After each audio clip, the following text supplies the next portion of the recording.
N'hésitez pas à liker la vidéo si elle vous plaît et si vous êtes nouveau sur la chaîne, n'oubliez pas de vous abonner et d'activer la notification pour ne rater aucune de nos prochaines vidéos. On commence.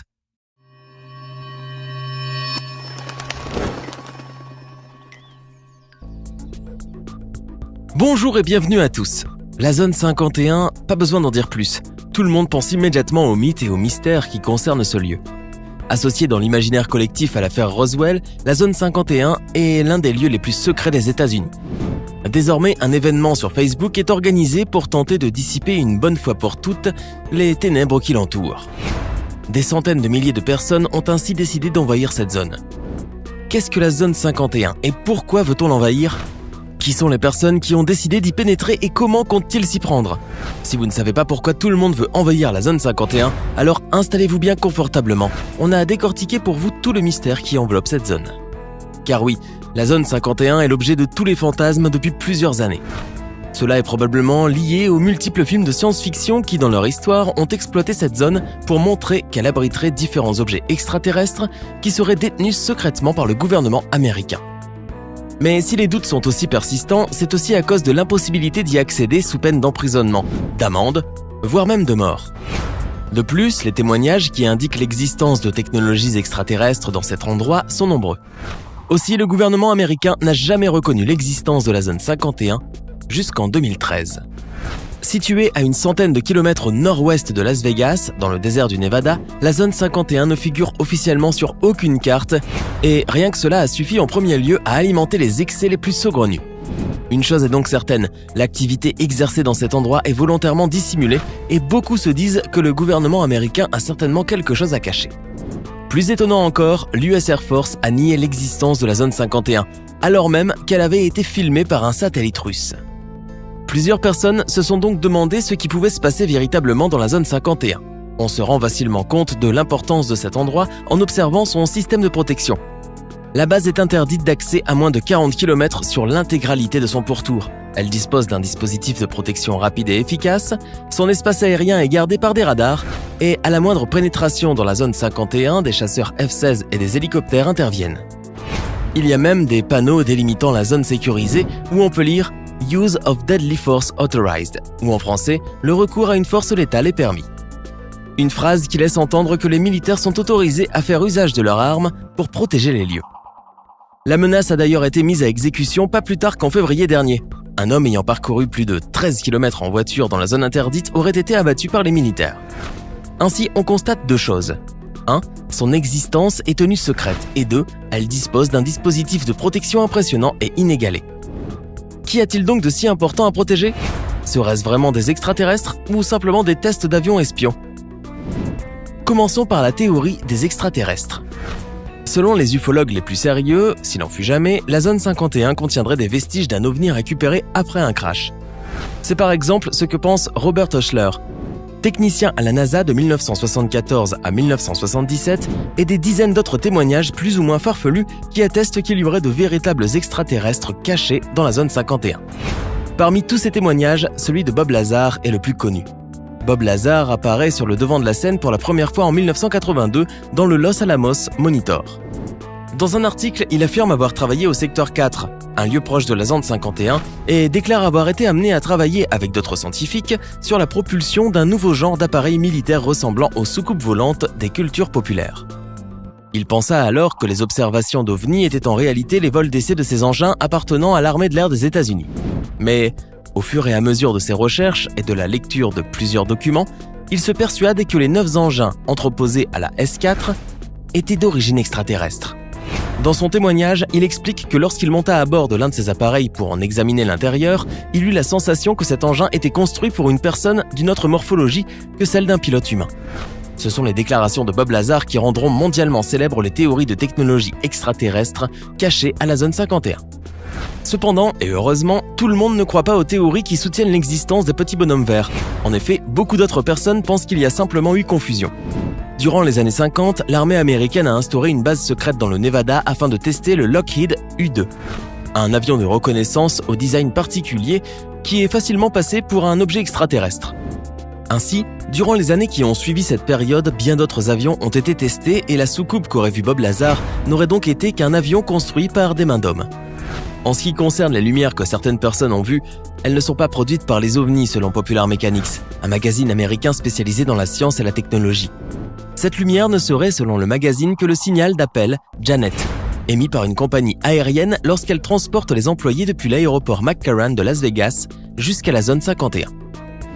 Par conséquent, et cette version est de loin la plus plausible, cette base servirait simplement à tester des armes technologiques avancées et des véhicules aériens sans pilote. Mais cette version des faits plus terre-à-terre n'a pas réussi à convaincre tout le monde, car selon de nombreuses personnes, si ce n'était que cela, pourquoi le gouvernement américain aurait-il nié son existence pendant si longtemps et que la CIA ne l'aurait finalement reconnu qu'en août 2013 ? Ainsi, les doutes persistent et c'est pourquoi un événement a été organisé pour le 20 septembre 2019 afin de mettre en lumière de façon définitive l'énigme de la zone 51. L'événement du 20 septembre. Cet événement a vu le jour grâce à 3 utilisateurs de Facebook qui ont créé une page le 27 juin 2019 du nom de Storm Area 51. They can't stop all of us, ou en français, prenons d'assaut la zone 51, ils ne pourront pas tous nous arrêter. Le projet consiste simplement à rassembler pour le 20 septembre 2019 le plus de personnes possible afin d'aller enfin voir ces extraterrestres.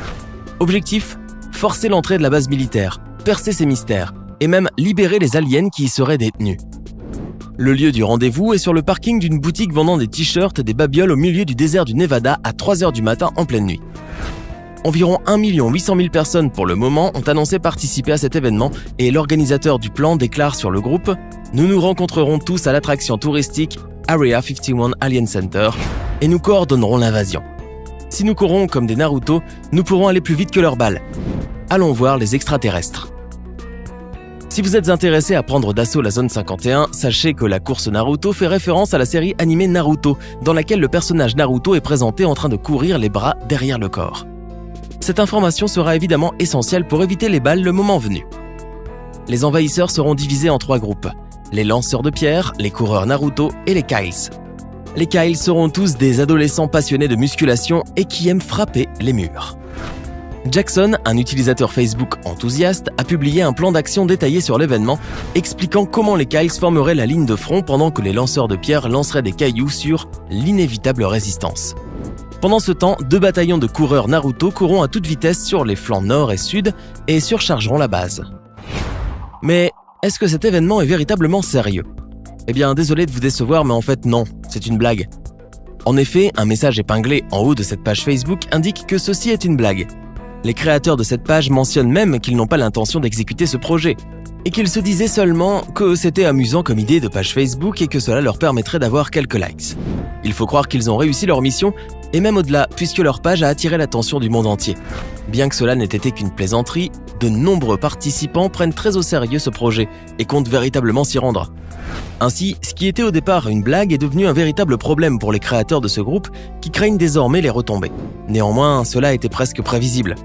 En effet, si cet événement a rapidement trouvé un écho sur le net, c'est simplement parce que ce sujet n'a jamais vraiment été élucidé.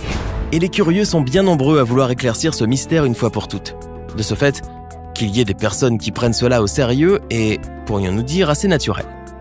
En tout cas, farce ou pas, The Little Hailey Inn, un hôtel à Rachel au Nevada, la ville la plus proche de la zone, a reçu un nombre considérable de réservations.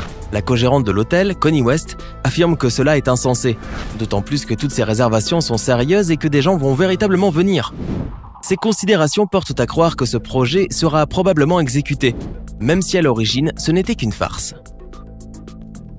Les chances de réussite de ce projet. Mais alors, y a-t-il une chance que ce projet réussisse ? Eh bien non, aucune. En effet, si par aventure des amateurs d'OVNI tentaient vraiment de pénétrer la zone 51, leurs chances d'y parvenir sont tout à fait nulles. La raison est plutôt simple. Cette zone est difficilement accessible. D'abord parce qu'elle n'est desservie que par une seule route, la route 375 appelée autoroute des extraterrestres.